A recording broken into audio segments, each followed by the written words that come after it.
rester focus? Est-ce que tu as remarqué là, qu'on est stimulé de tous bords, tous côtés? Médias sociaux, WhatsApp, TikTok, Facebook, LinkedIn, Instagram, Clubhouse. Ça déborde.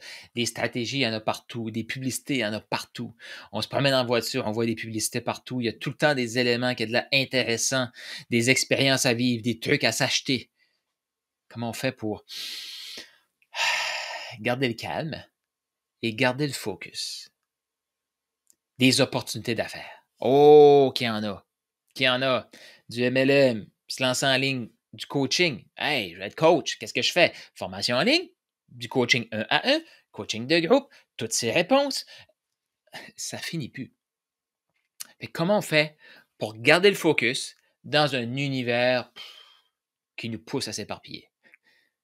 Est-ce que tu es d'accord qu'on a tellement de stimulation que c'est un défi juste de garder le focus? Es-tu d'accord avec ça? Je t'explique comment garder le focus. Je vais t'expliquer 3 étapes, dans le fond, pour garder le focus, mais à répondre aussi à la question, OK, Carl, mais comment je fais pour savoir que je suis dans le bon véhicule? Hey, on a peur de se tromper, hein? Ça, c'est une façon aussi de garder juste tournant en rond. On a peur de ne pas être dans le bon véhicule, fait qu'on change de véhicule et on n'accomplit jamais rien. Mais, tu sais, des fois, on se dit, ben, je ne sais pas exactement ce que je veux faire. Tu es peut-être dans cet élément-là, tu es peut-être aussi dans l'étape où j'ai testé quelques éléments, mais je ne suis pas encore certain. Puis, une autre affaire, ça fait comme longtemps là, que je teste plein de trucs, là, puis il me semble que je devrais être aligné. Et je vais en ajouter un quatrième. Tu es peut-être déjà aligné, mais caline que ça a l'air excitant et intéressant tout ce qui se passe, là. Tu sais, tu as déjà entendu le Shiny Object Syndrome, donc le syndrome de l'objet brillant. Tu as déjà entendu ça? Bon, ça nous attaque à tous les niveaux. Si tu es directement au début, tu te demandes encore qu'est-ce que tu devrais faire, c'est OK de regarder à gauche, à droite. Tu sais, de dire oui. Dans le fond, on veut tester des éléments. Est-ce que tu aimes mieux communiquer par écrit, par vidéo, par audio? Toutes ces réponses. Il faut tester des éléments. Es-tu plus côté business, développement personnel, spirituel? Toutes ces réponses. Il faut avoir testé des éléments. Donc, au début, on veut dire oui. On veut dire oui. Opportunité intéressante, oui. Opportunité intéressante, oui. Expérience, oui.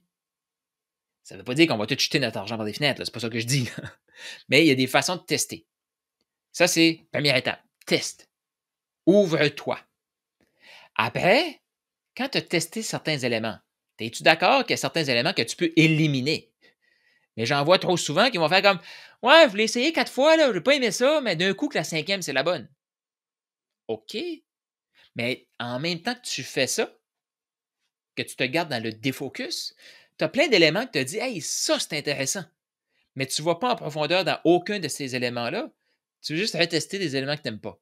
Fais attention à ça. Donc, après un certain temps, il faut couper.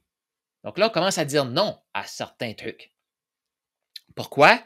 Parce qu'on va aller en profondeur dans moins de trucs. Donc, au début, oui. Par la suite, non, ça, je n'ai pas aimé ça. C'est OK. Je prends des décisions. Parce que dans tout ça, comment garder le focus, il faut aussi savoir comment prendre des vraies décisions. Tu sais, des vraies décisions que, OK, je le fais et je vais persévérer. C'est pas parce qu'il y a des petits doutes, des petites frictions que je vais changer. Tu sais, il y a un proverbe qui dit l'herbe a l'air toujours plus verte chez le voisin. Quand tu te rends compte que c'est du gaz artificiel. Mais c'est une réalité, hein? On pense tout le temps que c'est plus facile à. Non. La seule personne qui va faire toutes les stratégies, la seule personne qui va être dans toutes les relations, la seule personne qui va être dans tous les éléments que tu vas tester, c'est toi. Donc, après un certain temps, fais-toi confiance. J'aime pas ça. Boum! J'aime ça, mais je n'arrive pas à me choisir. Va en profondeur dans certains éléments. Et plus tu vas aller, plus tu vas faire comme ah, ça non. Ça oui. Ça non. Ça non. Ça non. Ça oui. Ça oui. Ça non. Et là, tu vas faire comme OK, là-dedans maintenant, tout ce qui ne tombe pas dans ces catégories-là, c'est non. Là, on apprend à s'affirmer. On apprend à dire non. Est-ce que toi, tu as de la difficulté à t'affirmer? Moi, j'ai eu longtemps ce puis même des fois, je me retrouve encore dans, tu sais, des éléments des amis, des connaissances qui vont me demander: «Est-ce que tu veux m'aider là-dedans?» Puis: «Ah oui, je veux me faire aimer, je veux contribuer, donc oui». Puis là, finalement, c'est comme désaligné, là. Ça tombe dans les projets que j'avais décidé que c'était non. Mais là-dessus, là, on pourrait rentrer dans une autre vidéo, là, mais tu sais, il faut accepter aussi que si quelqu'un me propose un projet, ben, c'est pas la personne que j'aime pas, c'est le projet. Le projet ne me parle pas. Donc, félicitations, bon succès. Je te laisse continuer parce que moi, je vais rester focus de un. Puis l'autre chose aussi, c'est que je me connais, je ne vais pas te servir. Imagine, ça c'est affreux. Imagine que, je vais me prendre moi, là, mais que je dis oui à un projet qui n'est pas aligné avec moi. Je ne vais pas à 100%. Mais cette personne-là, elle a une place pour quelqu'un, pour que cette personne-là puisse l'appuyer, la propulser. Mais parce que moi, j'ai pris la place d'un projet qui ne me convient pas, je viens de bloquer la place pour quelqu'un qui aurait pu convenir. Fait que dire non, c'est fantastique pour tout le monde. C'est fantastique pour tout le monde. Donc, à cette étape-là, c'est non. Ça code pas? Non. Ça code pas? Non. Ah, ça code? OK, on va l'analyser. Oui. Donc, au début, oui à tout. Par la suite, oui à certains éléments, on commence à dire non. Après, non à la majorité des éléments. Et on dit oui à certains éléments qui entrent là pour valider. Et au final, ben là, on peut dire oui à un élément, couper tout le reste, et c'est là qu'on devient focus. Fait que je ne sais pas, tu es où? Tu peux l'écrire, hein? T'es-tu dans l'étape de vraiment voir qu'est-ce qui se passe? Si tu es à l'étape de voir qu'est-ce qui se passe, tu viens probablement de prendre conscience que tu peux avoir ton propre entreprise. Tu peux peut-être être dans le closing. Tu sais, tu commences au téléphone, ouais, moi, je suis plus côté business. Si tu n'as pas de background, si tu n'as pas d'expérience dans rien, ça se peut que tu découvres cette compétence-là, puis tu te dis, mais moi, je ne sais pas si je veux travailler avec un coach développement personnel, coach entreprise, coach spirituel, coach de couple. Ça se peut que tu ne saches pas. Il faut que tu ailles le tester. Une façon de tester ça, là, c'est une autre histoire, là, mais il y a une façon de tester ça. Ben, après un certain temps, tu sais que non, ça ne me convient pas. Tu sais, moi, quand j'ai commencé sur le téléphone, j'étais wouhou, je le fais, tu sais. Je connaissais mes compétences, je connaissais mes forces. Et je me suis retrouvé à prendre le téléphone pour un programme de perte de poids. Tu sais, oui, je peux écouter la personne. Oui, je peux l'aider à déterminer qu'est-ce qu'elle ne veut plus de sa situation, qu'est-ce qu'elle veut de sa situation. Je peux tout faire ça. Mais la réalité, c'est que ça me demandait beaucoup, mais beaucoup d'énergie parce que ça me sortait d'une zone, ma zone de génie, ça me sortait complètement de là. Tu sais, je me retrouvais avec des femmes problématiques d'hormones, d'estime de soi, tous des éléments comme oui, puis j'admire les gens qui sont là, tu sais. Mais si moi je suis là, je prends la place de quelqu'un qui peut être comme c'est sa zone de génie, écouter ces femmes-là, écouter ces gens-là pour les amener à se choisir puis se propulser avec un corps sain, une alimentation saine, tout ça. Tu sais, l'opportunité était magnifique. J'adorais les entrepreneurs, j'adorais leur façon, leur approche. Sauf que moi, je n'étais pas la bonne personne pour ça. Est-ce que j'aurais pu le devenir? Oui. Mais je m'aurais brûlé.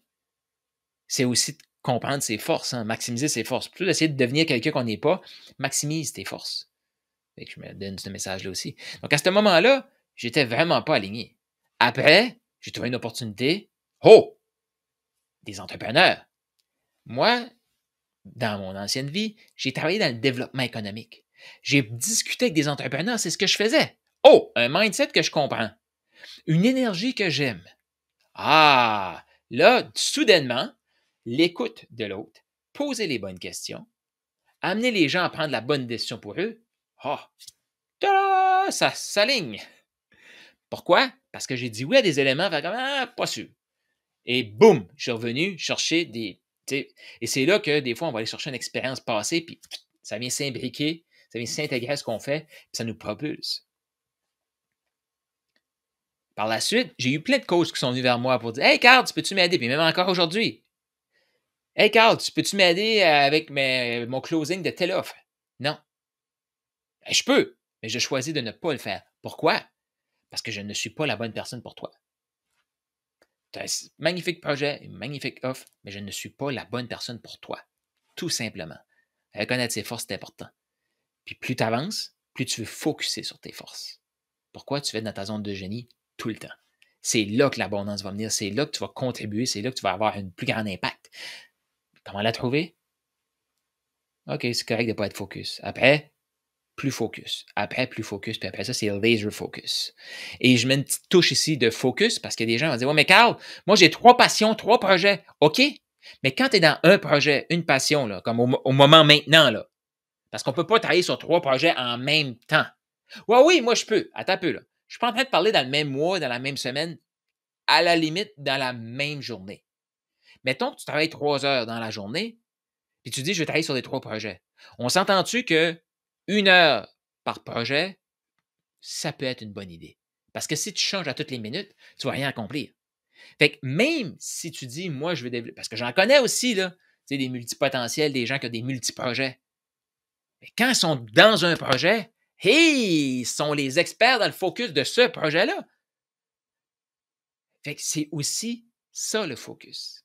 Fait que tu n'as pas d'excuse de dire, ah, c'est parce que moi, j'ai plein de projets, là. Je ne sais pas où mettre le focus. C'est un choix que tu fais. Donc, ce que je t'invite à faire, c'est de focuser, focuser, focuser. Et à la limite, éventuellement, ce que tu veux aussi, c'est d'avoir peut-être différents projets, mais focuser. Mais focus sur cette compétence-là qui est d'apprendre justement à te développer, à te connaître.